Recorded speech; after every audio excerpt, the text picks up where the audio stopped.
Good morning, students. I am Dr. Indermal Goyal, and today in this video we will discuss about the concept of subdivision of journal. Hindi में बोलते हैं journal का उपविभाजन. As you know that journal is the primary book of accounting. It is prepared by all small scale business organization. It is prepared under first stage of accounting. Journal means preparation of journal means recording of all business transactions by the accounting clerk of the business as and when they have taken place.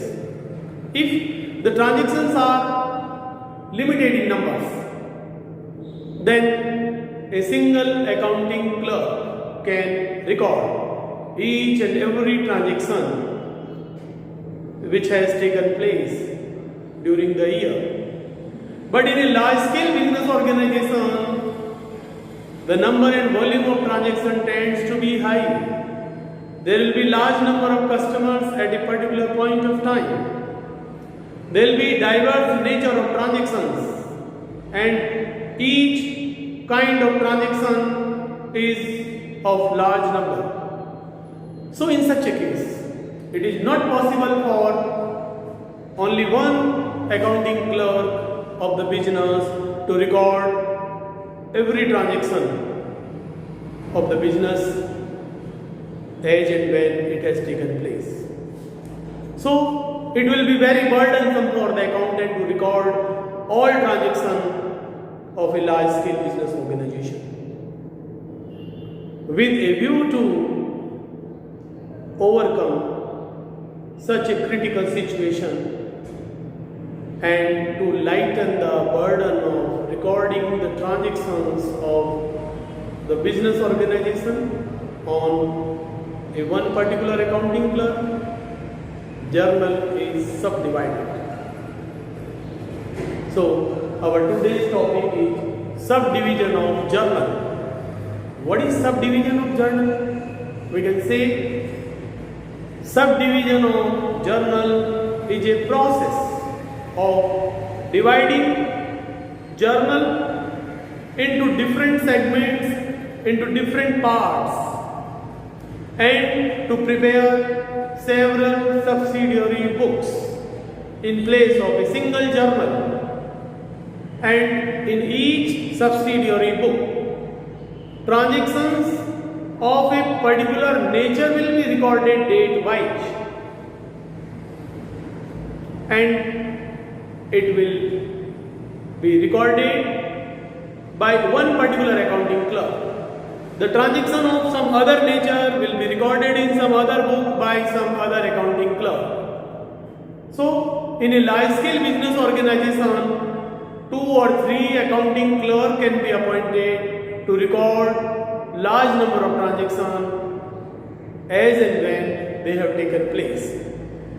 Subdivision of journal is helpful in prompt recording of the transaction by the different accounting clerk, so that there will be no chance of omission from recording any transaction.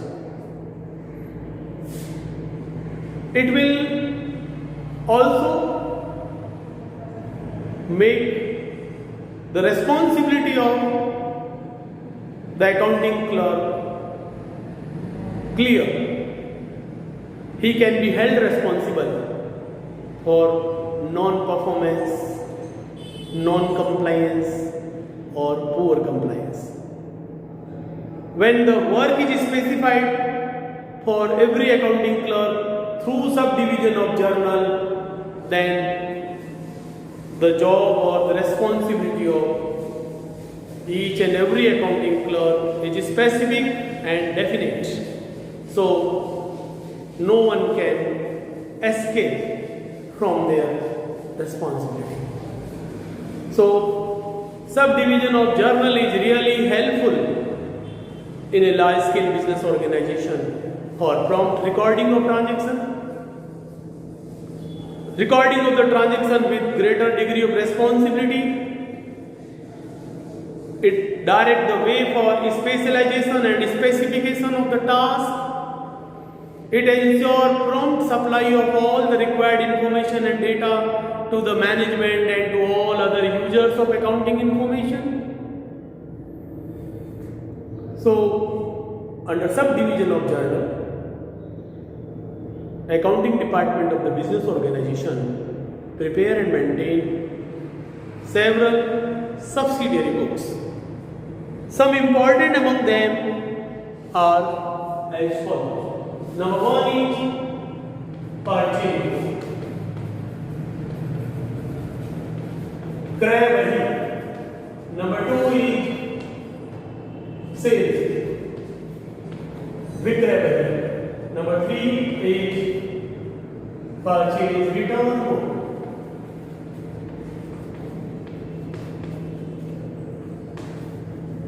Number four is sales return book.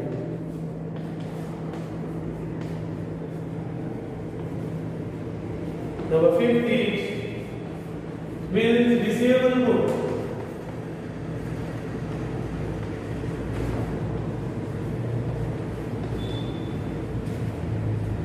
Number six is bills payable book.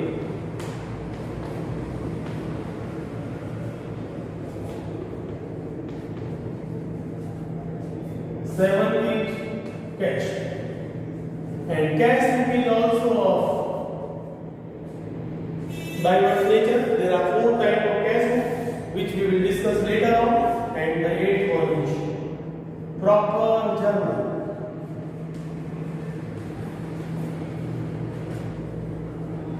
Today in this video, we will try to complete purchase book, preparation of purchase book, and preparation of ledger from the purchase book. Because both journal and ledger we have completed, and now we will discuss about preparation of purchase book and preparation of ledger from the purchase book. So, what is purchase book?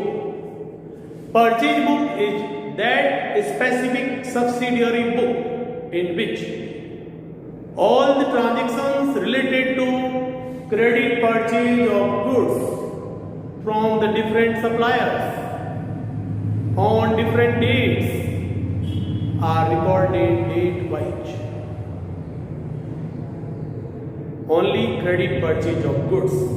It means cash purchase of goods will not be recorded in purchase, because all cash transactions are recorded in cash book. Wherever there is an inflow or outflow of cash in a particular transaction, it will be a cash transaction, it will be recorded in the cash book. If you have purchased any assets on credit, then also it will not be recorded in purchase book, because purchase book record only goods purchased on credit and not assets purchased on credit. What do you mean by goods? Goods is the subject matter of trade. व्यापार की विषय वस्तु होता है. Goods means a product or articles which are purchased by the businessman from the wholesaler or from the manufacturer at a certain rate with a view to sell them to the customers at higher rate to generate profit. So, purchase book is a specific book which record only transactions related to credit purchase of goods. यानी कि क्रय बही में केवल उधार क्रय किए गए माल का ही लेखा किया जाता है. अगर माल नगद में खरीदा जाता है तो उसका लेखा रोकड़ तो क्रय बही में नहीं होगा, रोकड़ बही में किया जाएगा. अगर कोई व्यवसाय में कोई एसेट्स, कोई संपत्ति, लैंड, बिल्डिंग, फर्नीचर, मशीनरी उधार खरीदी गई है तो वो भी परचेज बुक में नहीं आएगा. So what are the contents of purchase book? What is the format of purchase book? So now I am drawing format of purchase book. So we'll write here purchase book of, नाम आ जाएगा businessman का आप purchase book बना रहे हैं, you just write the name, फिर उसके बाद में first column is date, then particulars, फिर invoice number, ledger folio number, amount में detail and net. So the columns to be prepared are date, then particulars, then invoice number.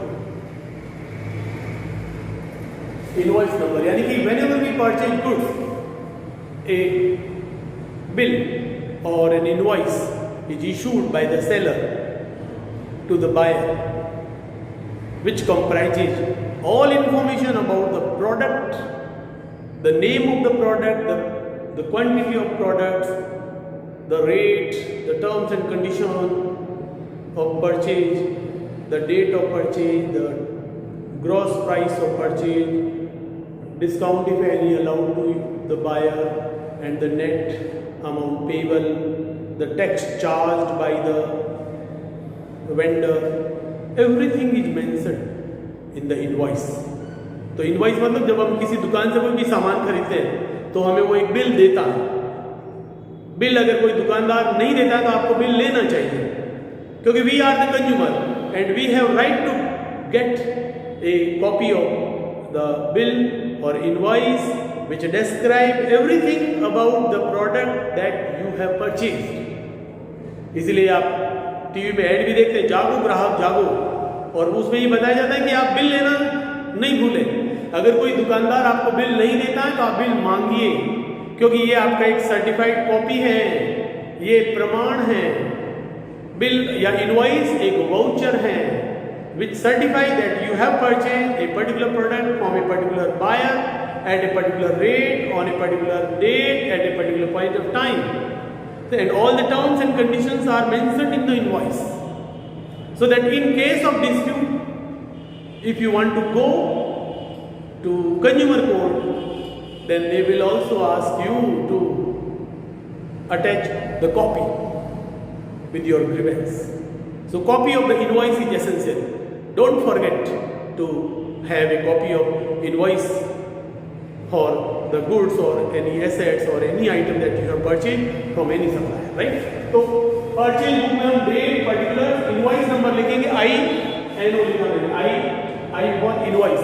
Invoice मतलब bill जो किसी दुकानदार द्वारा क्रेता को विक्रय करते समय दिया जाता है. उसके बाद में LF, लेजर फोलियो नंबर.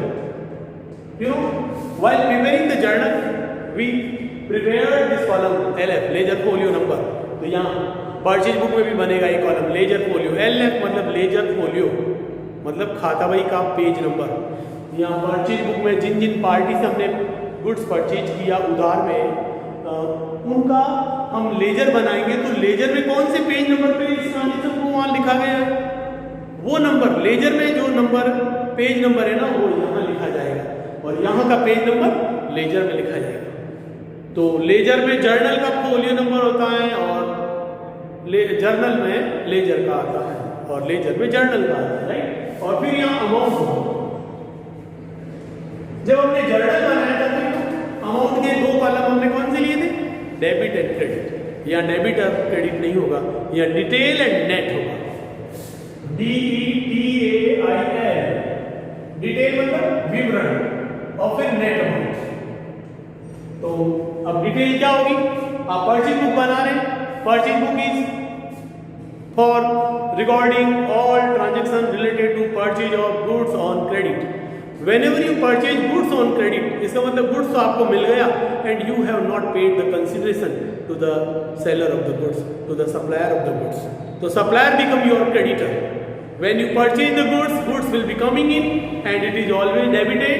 तो हम जब बनाएंगे तो परचेज बुक बनाएंगे तो यहाँ लिखेंगे 2020 और डेट है मान लीजिए सपोज अक्टूबर 1. अब सबसे पहले क्या आएगा, यहाँ नेम ऑफ द सप्लायर. आपने मान लीजिए जिस पार्टी से माल खरीदा उसका नाम क्या है. हर दुकान का बिजनेस का कोई नाम होता है, Rahul and brothers, Raman and company, Shyam enterprises, what ever the name में भी. तो वो सबसे पहले आएगा नेम ऑफ सप्लायर. मैं आपको यहाँ एक कॉमन फॉर्मेट या अकॉर्डिंग बना रहा हूँ।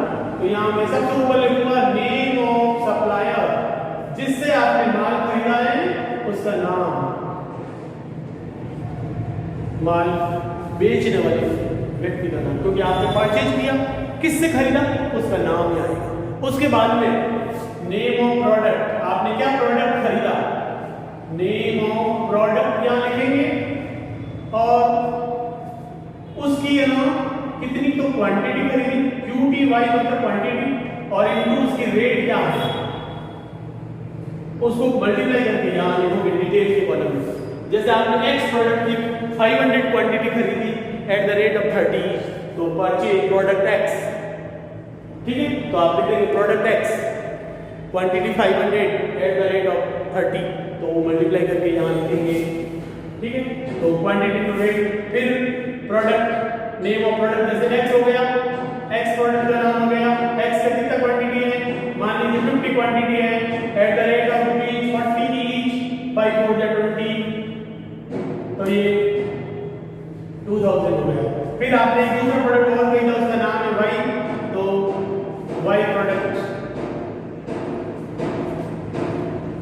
भी आपने खरीदी, मान लीजिए 120 quantity at the rate of ₹50, the value is 12 by 66,000। तो ये आपने ऐसे लिख दिया। अब उसके बाद में हमने इसकी टोटल लगाई 88,000। फिर उसके बाद में अगर ट्रेड डिस्काउंट है तो हम यहाँ लिखेंगे लेस ट्रेड डिस्काउंट।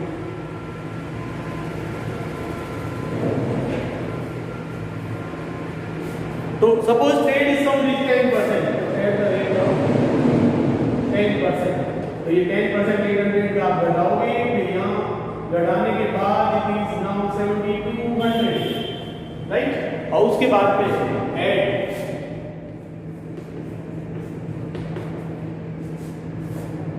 CGST, क्योंकि you know now in India every product is subject to taxation, goods and service tax लगता है। गुड्स एंड सर्विस टैक्स वो 5% हो सकता है, 6% या 12% या 18% हो सकता है। तो अगर मान लीजिए हम इस प्रोडक्ट का जो GST रेट है 6%, राइट, तो 6% में से क्या होगा, 3% तो सेंट्रल गवर्नमेंट के खाते में जाएगा टैक्स और 3% स्टेट गवर्नमेंट में। तो जो सेंट्रल गवर्नमेंट का टैक्स लेगा वो उसको बोलते हैं central goods and service tax at the rate of 3%। CGST central goods and service tax, और फिर SGST वो भी at the rate of 3%, तो 3 और 3 6% हो जाएगा। तो what will be total amount, वो ऐड करना है, क्योंकि जब हम कोई माल खरीदे तो हमें टैक्स देना पड़ेगा, that is called an input tax. It will also form part of the cost of your purchase, तो हम ऐड करेंगे CGST। तो 7200 का आप कैलकुलेट करिए 3%, तो 1% इज इक्वल टू 72 into 3 करो 7 216, right. 216 is central goods and service tax, and 216 will be state goods and service tax, CGST and SGST, ये हमारा सेल टैक्स जो हमें पे करना पड़ता है परचेज के टाइम। तो now see what is the total value after adding the tax, it will B now 6 6 12 2 1 2 3 3 2 6 and 7। तो अब देखिए कुल ग्रॉस प्राइस की माल का मूल्य 8000 की मार्क प्राइस है, उसमें से 10% ट्रेड डिस्काउंट घटाया, उसकी वो एंट्री नहीं होती है, तो उसको लेस करने के बाद में हमारा वैल्यू बची है 7200, उसमें हमने ना CGST ऐड किया, राइट। और वो 3% 6% ही टोटल है, और अगर 6% टैक्स है तो 3% central goods and service tax होगा, 3% state goods and service tax. ऐसे ही अगर 12% टैक्स कोई लिखा हुआ है तो आप उसको डिवाइड करेंगे 6 CGST 6% SGST, 18% टैक्स है तो उसका 9% CGST होगा एंड रिमेनिंग 9% SGST होगा। तो CGST मतलब central goods and service tax, SGST मतलब state goods and service tax. तो अब हमारी टोटल वैल्यू होगी 7630। अब हमने जिससे माल खरीदा, वो सपोज कोई आउटस्टेशन पार्टी है, उससे खरीदा, तो वो हमसे कुछ एक्सपेंसिव मिलेगा, क्योंकि हमारे ऑर्डर के अकॉर्डिंग वो माल को पैकिंग कराकर रेलवे के माध्यम से, ट्रांसपोर्ट कंपनी के माध्यम से हमें भेजेगा। तो whatever expenses are incurred for forwarding the goods to the buyer, यानी कि हमारे पास माल भेजने के लिए सप्लायर जो उसका पैकिंग चार्ज, ट्रांसपोर्टेशन या फ्राइट या कार्टेज या insurance in transit, whatever he will pay, that will be added in the cost of our goods. तो हम यहाँ और ऐड करेंगे क्या, add expensive charge by supplier, तो यहाँ लिखेंगे एड एक्सपेंसिव, EXPENSES। तो एक्सपेंसिव कौन से होंगे? अब एक्सपेंसिव हो सकते हैं, मान लीजिए पैकिंग का, अगर हम कोई बाहर से माल मंगा रहे हैं, कोई दूसरे स्टेशन पे कोई दूर माल जाना है, तो उसकी पैकिंग भी according to the nature of the product, हमारे वुडन बॉक्सेज में है या आयरन स्टील के बॉक्सेज में है, पॉलीथीन पैकिंग में है, तो उसमें भी कुछ एक्स्ट्रा मटेरियल है वो लगा के पैक करना पड़ता है, so that during the transit, in transit the goods should not be spoiled, should not be damaged. अगर कोई माल रास्ते में टूट फूट गया, खराब हो गया ड्यू टू फॉल्टी पैकिंग, तो then it will be of no use. इसलिए पैकिंग जरूरी है, तो पैकिंग का भी वो हमसे अलग चार्ज लेगा, क्योंकि वो आपके लिए सेफ डिलीवरी चाहता है। तो सपोज 200 रुपये पैकिंग का लिया माल का, और उसके बाद में फ्राइट FREIGHT, फिर मान लीजिए रेलवे से माल भेजा, उसका जो है ना 568 रुपीज भाड़ा, तो ये पैकिंग है, फ्राइट है, वो एक्सपेंसिव उसने ऐड कर दिए, और वो हो गए टोटल 768। तो ये 768 यहाँ ऐड करने के बाद now you see what is the total value, तो इट इज प्लस करना है, तो ऐड आगे से यहाँ लिख दिया, फिर भी मैंने यहाँ पे भी प्लस का निशान लगाया, तो 8 into 10 1 7 3 10 1 7 7 14 4 1 and 7. Now see, this is the total amount from one particular purchase, 7400। अब ये अगर एक ही पार्टी से माल खरीदा है, तो यहाँ हम इसको यहाँ लिख देंगे 7400 net amount. The net amount to be charge from या net amount payable to the supplier is 7400। So how you have arrived at the amount of 7400? This is the detail. So one of our concept of accounting is a concept of full disclosure. Concept of full disclosure implies that whenever you write a particular transaction in the books and accounts at a particular value, then you have to disclose entire method of calculation of a particular amount. How you have arrived at a particular amount, it is to be clearly mentioned.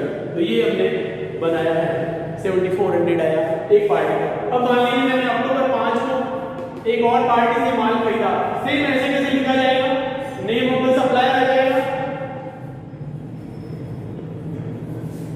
तो name of supplier है वो मान लीजिए मैंने Y कर दिया, इसको मैं नेम ऑफ सप्लायर X दे देता हूं या सप्लायर A कर देता हूं और ये सप्लायर B कर दिया। ठीक, सेम ऐसे कैसे आपको जो दूसरा बायर है, तीसरा बायर है, 1 मंथ में आप 4 टाइम 5 टाइम जो भी परचेज करेंगे, you will keep this all these information continue, right, and this is the final amount that we have calculated. तो the same methodology to be applied for every purchase on credit from the different supplier. You have to write the name of the supplier, name of the product, the quantity of product, the rate of product, multiply करके detail में लिखना है, फिर उसमें से trade discount होगा तो घटाना है, उसके बाद में CGST SGST जितना क्वेश्चन में दे रखा होगा रेट, उसके अकॉर्डिंग कैलकुलेट करके ऐड करना है, फिर एक्सपेंसेस भी ऐड करना है। तो मान लीजिए हमने दो सप्लायर से माल खरीदा, A से और ये B से, राइट, और इसका टोटल भी मान लो मैंने ऐसे निकाल लिया फाइनली, सेम इसी स्ट्रेटजी से निकलेगा। The entire information will be given in the question and the method will remain the same. और यहाँ मैं लेते तो मान लीजिए 6600 means calculating by applying the same method. Goods purchased from Mr. Supplier B is 6600। तो अब लास्ट में क्या लिखना है? लास्ट में आपको क्या करना है? ऐसे टोटल करनी है, यहाँ आप टोटल करेंगे इसकी और टोटल हुई 14,000 और यहाँ लास्ट में लिखना है purchase account debit. Red pen से लिखोगे ये परचेज अकाउंट डेबिट। जिन लोगों से खरीदा वो परचेज अकाउंट डेबिट वो पूरी टोटल आएगी। 5-6 लोग जिनसे भी माल खरीदा उनका आप इस तरह से डिटेल लिखोगे और फिर लास्ट में लिखोगे परचेज अकाउंट डेबिट। यहाँ टोटल आएगी सारे परचेज की for a week for a month और उसके बाद में जो है यहाँ परचेज अकाउंट डेबिट लिखना रेट से। परचेज बुक ऑफ जिस बिजनेसमैन का बना है उसका नाम आएगा और ये कॉलम फिलअप करेंगे date particular invoice number revenue amount, right. अब अगर मान लो मुझे इसका लेजर बनाना है, परचेज बुक से लेजर बनाना है, तो how many accounts will be open when you are preparing ledger from the purchase book?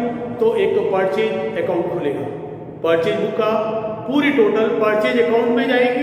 Purchase का नेचुरल बैलेंस डेबिट होता है तो लेजर का फॉर्मेट बनाएंगे, हम लिख देंगे परचेज अकाउंट और परचेज अकाउंट के डेबिट में लिखेंगे स्पेसिफिक टर्म्स है हमारी लैंग्वेज का, वो क्या होगी to sundries as per purchase book, ये लिखा जाएगा और उसको टोटल आएगी 14,000।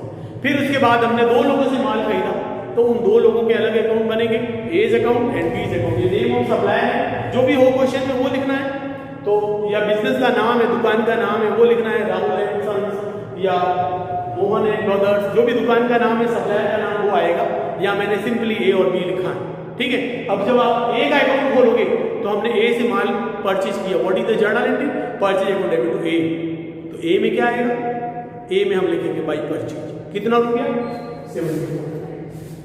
और ऐसे ही जब आप बी का अकाउंट बनेंगे तो बी से अगर आपने उधार माल खरीदा, what is journal entry purchase account debit to B, तो बी अकाउंट में क्या आएगा बाई परचेज कितना रुपया, जो बी का टोटल अमाउंट है 6600। So when there are 4 parties from whom we have purchased the goods on credit, तो 4 तो उन पार्टी के अकाउंट बनेंगे और एक जब परचेज बुक बना रहे हैं तो परचेज अकाउंट खुलेगा और परचेज अकाउंट में पूरी टोटल आएगी परचेज बुक की और लैंग्वेज भी स्पेसिफिक है। तो मैं इसका लेजर बना रहा हूं, लेजर ऑफ परचेज, तो बिठा देते 3 अकाउंट बनाना है, मैंने जैसे बोला ना वैसे ही बना के बता रहा हूं।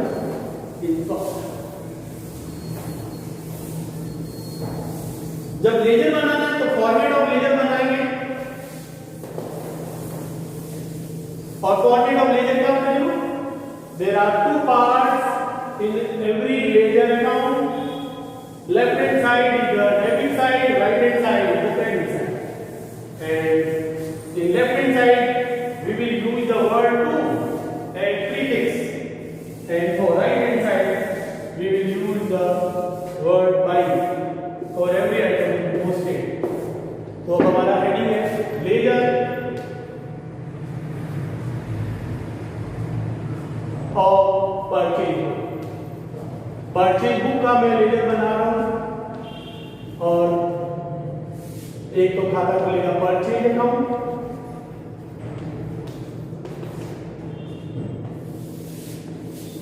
आप पेंसिल से पूरे पेज में से लाइन ड्रॉ करो।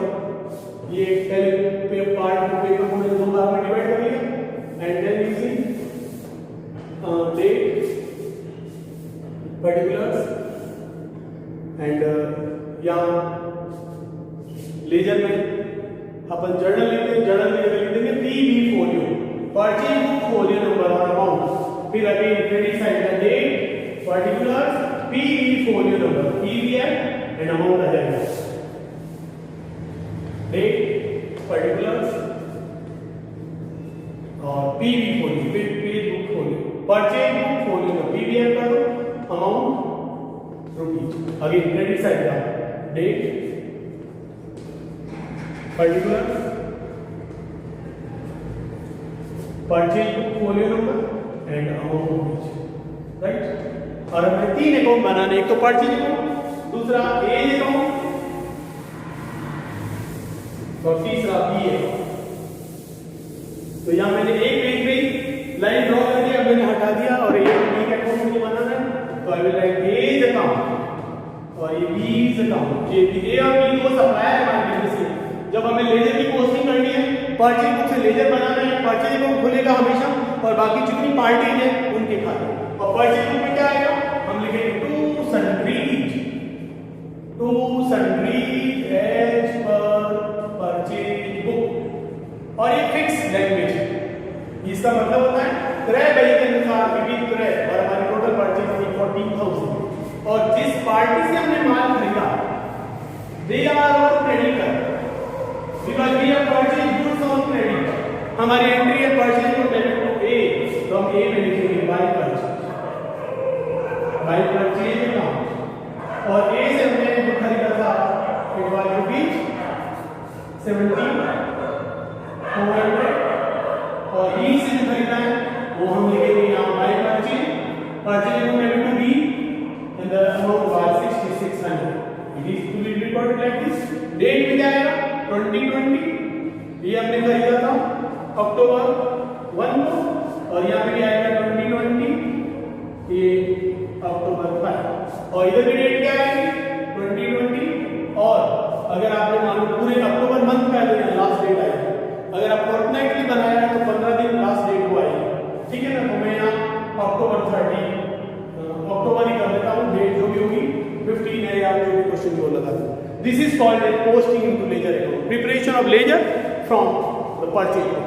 तो परचेज बुक से ही तो परचेज बुक बनेगा और 2-3 जितनी पार्टी होंगी उनके अकाउंट बनेंगे।